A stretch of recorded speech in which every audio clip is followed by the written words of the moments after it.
Hello, and welcome to the show Writing in the Tiny House. The entire point of this podcast is to help the tormented artist by sharing what I know about writing, publishing, and stress management so that you can have the tools to produce the content that you have been eager to write. If you have the steps in place, you can produce a short story in as few as 3 months or a novel in as few as 18 months. And hopefully through the ideas in this podcast, you will have the wisdom to adjust that timeline if you need to. I am Devin Davis, the guy who lives and writes in a tiny house in northern Utah. Thank you for tuning in, and please enjoy today's episode of Writing in the Tiny House. Guys, hello. Good morning, if you listen to this in the morning. Welcome to the show. It is in the middle of NaNoWriMo now, and I hope that if you are participating, that you are well within your word count, well past 25,000 words by now. I know that I am, whether I actually am or not. Last year, I did a mini-series on villains, and that series was actually very successful for this podcast. Last week, I re-released the first episode of that mini-series just as a way to celebrate the success of those episodes and to free up some time for me to write. So today, we are going to be presenting part 2 of that little mini-series on villains, and it is called Villains and Dialogue.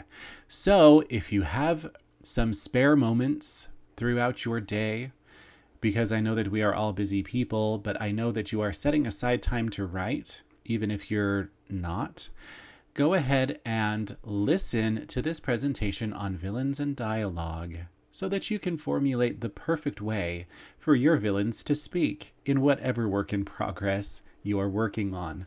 So again, this is the second episode of the series, the little mini series that I released last year. Go ahead and enjoy it, guys. Villains are actually near and dear to my heart. I love a good villain. I love a convincing villain. There is so much value that a good villain brings to a story, and I am all about that. It's important to have a good main character. It's important to have a good hero. But I would dare say it is equally important, if you are writing the type of story that has a prominent villain, to have that villain be amazing. So with today's episode, we're going to be talking about dialogue, and I'm going to bring up 4 pitfalls to avoid if you want to write a convincing villain. This is not a comprehensive list. This is just what I think is important. For me, dialogue is a big part of any type of a story. I love dialogue. I love seeing the exchange between 2 or more people, especially when they have different ideas and they help each other come to conclusions and help each other out that way. I love seeing an author conveying these different personalities meshing together through dialogue. It's one of my favorite parts of any story, and my own work tends to be pretty dialogue heavy, just because I love that. I love establishing relationships through words like that. So, the first item on writing a convincing villain. So, let's take a step back and let's think about your work in progress, or think about a really good book that you read recently, or even a good movie. What type of story was being shared? Was there a villain at all?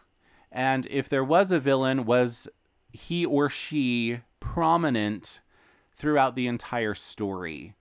And what type of cool things did they do? What type of cool things did they say? If I bring up those subjects and they make you giggle, it usually means those things weren't done effectively. And I'm sorry, but a bad villain is something to laugh at.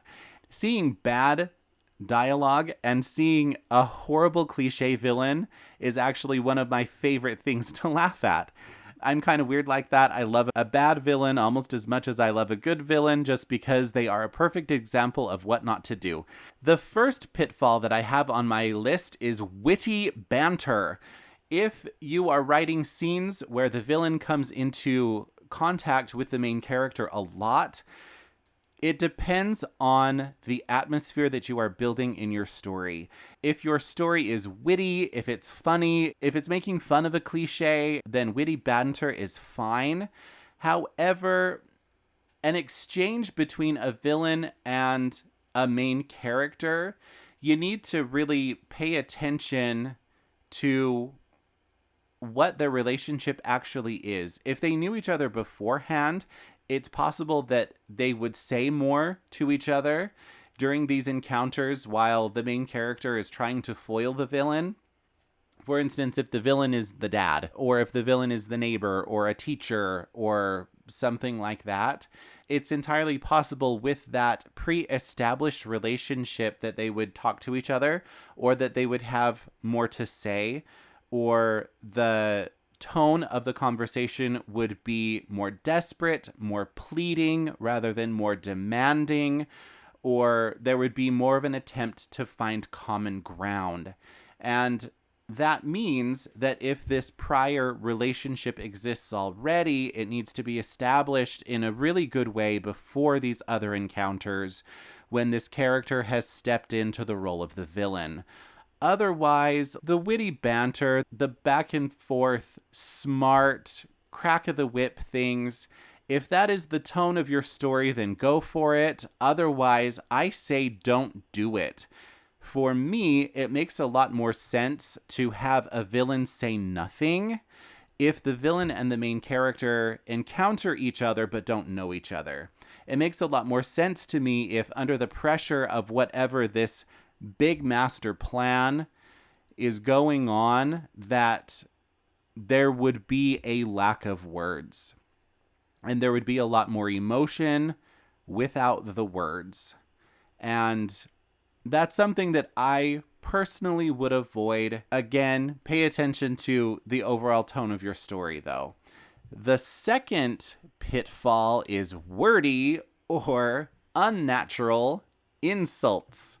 That kind of goes hand in hand with witty banter, but it seems like the old school cartoon villain always had something stupid to say to the main character, to our hero. Sometimes it rhymed, sometimes it made fun of their outfit, sometimes it made fun of their special ability. I don't know. I remember a lot of recent superhero movies, though, where the insults were pretty on the nose and pretty bad.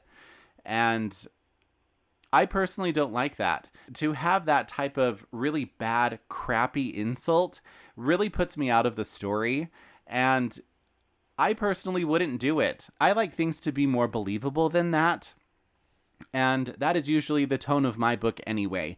I try to make it as realistic as I can, even if it is a fantasy story filled with magic. I like the relationships to be authentic. And so insulting someone, well, first of all, if your superhero is wearing underwear over their tights and then they're in a cape, I think that can be done away with. And I think that you already realize what type of a problem that would be. But make sure that the insults are believable and make sure they're not wordy. Wordiness isn't okay, guys. When we try to create emotion around a person or around a situation or around an event that's happening, sometimes we think the best way to build that emotion is to say a lot of words. And to say like 5 words when we could say only 1 instead. I was recently critiquing for one of my critique partners, and she was so excited about this chapter that she sent to me. And it was kind of a wild chapter. It was a dream sequence, a nightmare sequence, where like every other page was a different scene in this dream sequence, and the main character was super confused. And then a few paragraphs later, she would be in a different place and she felt really unsafe and didn't understand what was happening. And then at the end, there was the really big villain. And the big villain was saying stuff that a real person wouldn't say unless they had a prior relationship. And I was sure to note that in my critiques for this critique partner. I said, make sure that your villain is a person before they are a villain. We are not writing Power Ranger episodes.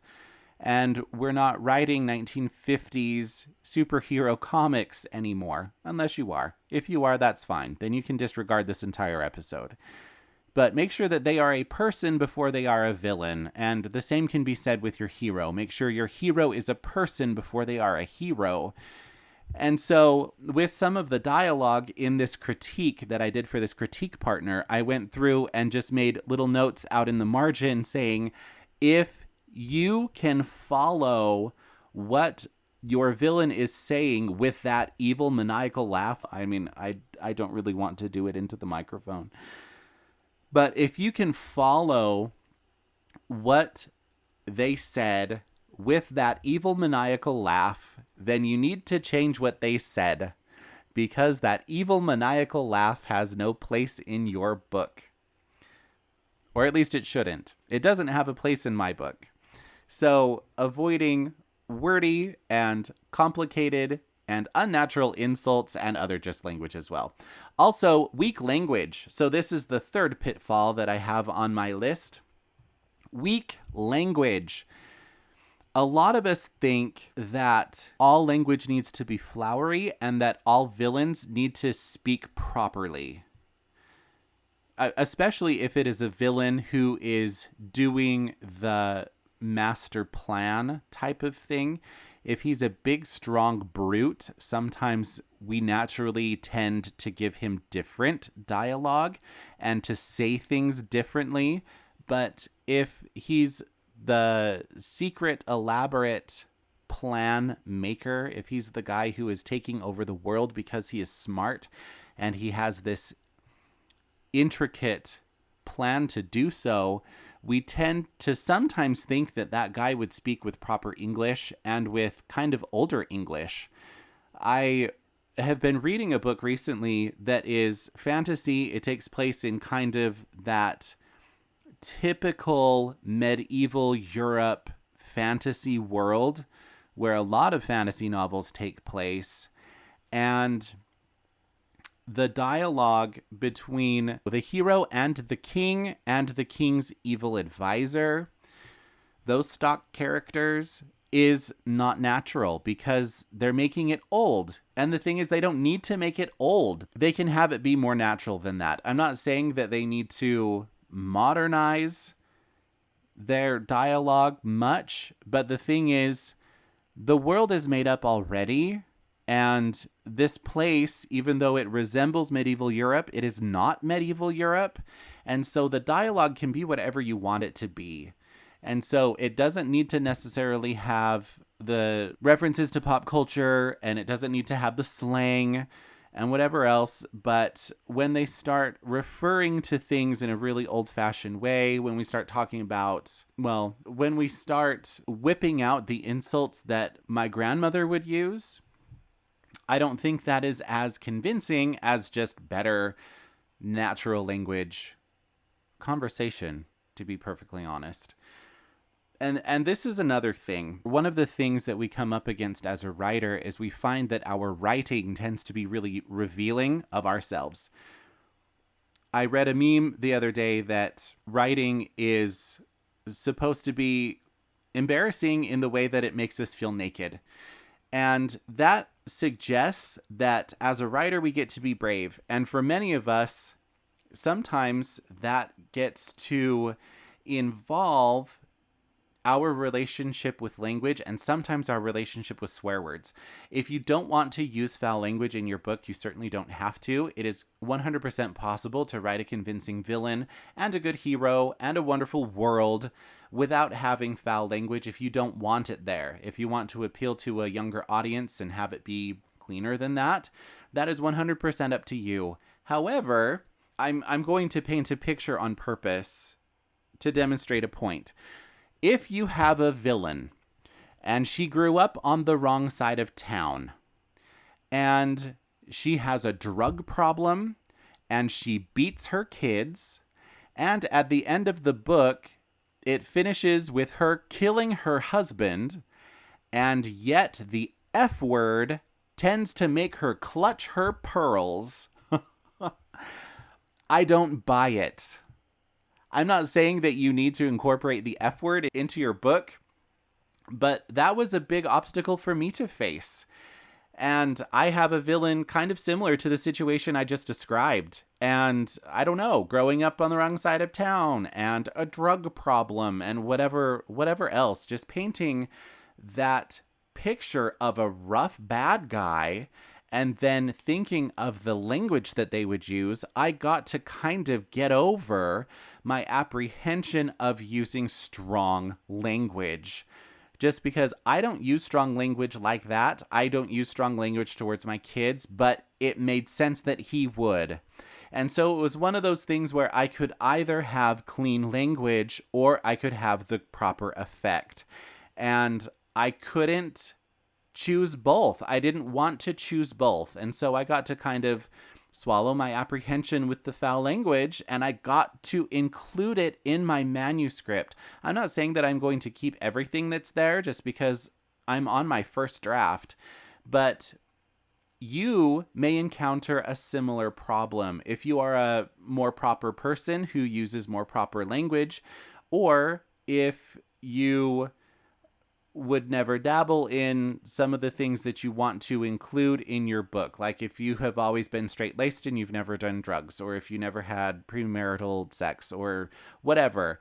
If those things are not a part of your life, you may not want to include them in your book. But like I said, sometimes you get to either choose between the content you leave out or the effect that you want to have or that you want to convey to your reader. And it's just something to consider. I'm not saying that every scene needs to have the F word, or that every scene needs to have sex, or that every scene needs to be some grown-up harsh thing. I would never say that. It's your story. You get to write it the way that you want. However, if we sit back and we consider these things to be more like tools that convey a specific emotion and reaction to our reader, then suddenly they're not so scary. And language is one of those tools. I understand that strong language offends many of my readers, or at least it's not something that many of my readers would use all the time or whatever, especially towards their kids or towards their loved ones. And so I very consciously get to pick and choose the type of language that the bad guys or bad women, whatever, in my manuscript get to use, because I know that that type of language conveys and inspires a very specific reaction to many readers. So, kind of a long rant there. The final thing on my list is the closing monologue. And this is a cliche that has been made fun of a lot in many superhero movies, specifically The Incredibles from Pixar. The first movie. We know that at the end, Syndrome has the family kind of arrested and detained, and he starts monologuing, and it buys the family some time to do something. And then Syndrome catches himself in the monologue. The thing is, the pull towards the final monologue is actually very appealing if you have not structured your story to not need the closing monologue. The reason why we want a closing monologue is because we want to show the reader just how clever we have written this villain. We want to reveal his backstory, perhaps, or we want to reveal every step of this elaborate plan that just got foiled or is on the cusp of being revealed to us, on the cusp of being accomplished. We, as the writer, we want to convey to the reader just how genius this guy actually was, and a closing monologue seems like the good way to do it. However, my friends, there are ways to avoid the closing monologue. You can have clues along the way. You can have an investigator or another person reveal this or that. You can have the bad guy's right-hand man abandon that side of the conflict and join the other side and then share secrets. There are a million different ways to do it, but the closing monologue is something that we have read enough of, and it has been made fun of enough that you don't get to include the closing monologue in your fantasy novel with your villain unless you want to. if you do choose to include it, prepare to have snobs like myself call you out on it. And that brings us to today's book review. Just very quickly wrapping this up. The book that I want to bring some attention to is The Cabinet of Curiosities by Preston and Child. This book is a mystery whodunit thriller. And so the nature of books like these is the actual villain of the story is in the shadows and not revealed until the very end. So why would I mention this book in this episode specifically? The reason why is because there are so many subplots in this book that tend to bring conflict and to clash up against one another.